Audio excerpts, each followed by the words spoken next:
En relación a la presentación del libro, nos gustaría que nos cuentes cuáles son los principales desafíos metodológicos a los que se enfrentan las ciencias sociales en la actualidad y por ahí específicamente los desafíos metodológicos en el abordaje particular del fenómeno turístico.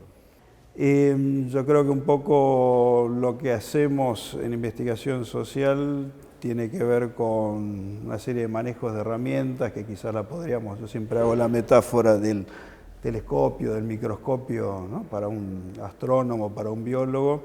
Nosotros lo que hacemos de alguna manera es aumentar la capacidad de percepción que tenemos, ¿no? O sea, cualquiera de ustedes, por inteligente que sea o lindo que sea, no puede saber cuántas personas viven en un país, cuántos desocupados, cuántos turistas vienen de un determinado país, cuánto gastan los turistas, etcétera, etcétera.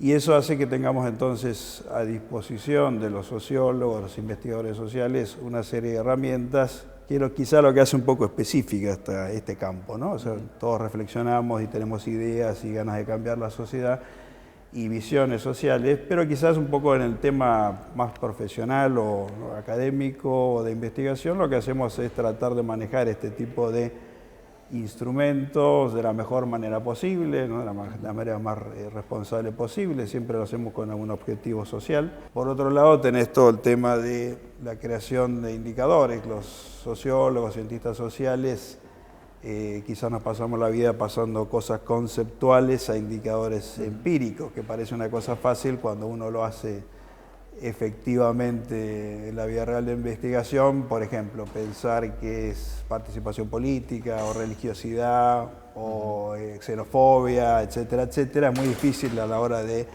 verlo empíricamente. O sea, uno tiene que tomar decisiones muy fuertes metodológicas para decir, bueno, con este indicador yo voy a medir este concepto. Bien, y en relación a eso, para cerrar la entrevista, ¿cómo se conciben, digamos, desde el libro la transferencia de los resultados a partir de estas metodologías en posibles políticas públicas, en este caso que tienen que ver con lo turístico?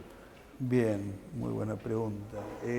Ahí la idea de este libro es lograr que, bueno, estas ideas, por ejemplo, de las mediciones sobre las políticas de empleo, ¿no? La cantidad de empleo que uno tiene en esta área, que se puede dimensionar y medir, ver un poco, bueno, cómo funciona esto en relación a estas políticas. Yo creo que hace mucho que no hay políticas demográficas, es decir, pensar, ¿no? cómo hacer para que la gente se distribuya territorialmente de una manera, ¿no? que genere menos conflictos sociales, etcétera, etcétera. También vemos cosas como, por ejemplo, cómo puede aportar el turismo en épocas de crisis, esto que decía, ¿no? Que como el turismo genera empleos fáciles o baratos, por decirlo de alguna manera, eso nos permite hacer algo contracíclico, es decir, cuando hay crisis creamos empleo con el turismo, o en zonas donde es más difícil emplear gente y mantener poblaciones asentadas, podemos crear empleos en esos lugares con mucha eficiencia, y todo eso me parece que es interesante a la hora de políticas públicas. También hay un tema que es importante, que es el turismo es un poco extraño en un tema que es la capacidad de cooperación que hay entre sector público y sector privado, ¿no? O sea, todo lo que es turismo necesita, por ejemplo, para darte un ejemplo concreto, de carreteras, aeropuertos, ¿no?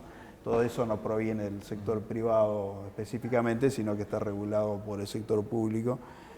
Y el sector privado también tiene una característica interesante acá, si uno piensa en comunidades turísticas, como te decía, Bariloche, Calafate, Mar del Plata, etcétera, etcétera. Uno ve, digamos, que cuando le va bien al remisero, le va bien al hotelero y le va bien al transportista. Quiero decir que hay una especie de ámbito de cooperación que quizás es rara en el sistema capitalista, por decirlo así, que hay una competencia y una concentración económica muy grande. Miguel, muchas gracias. Bueno, muchas gracias a ustedes.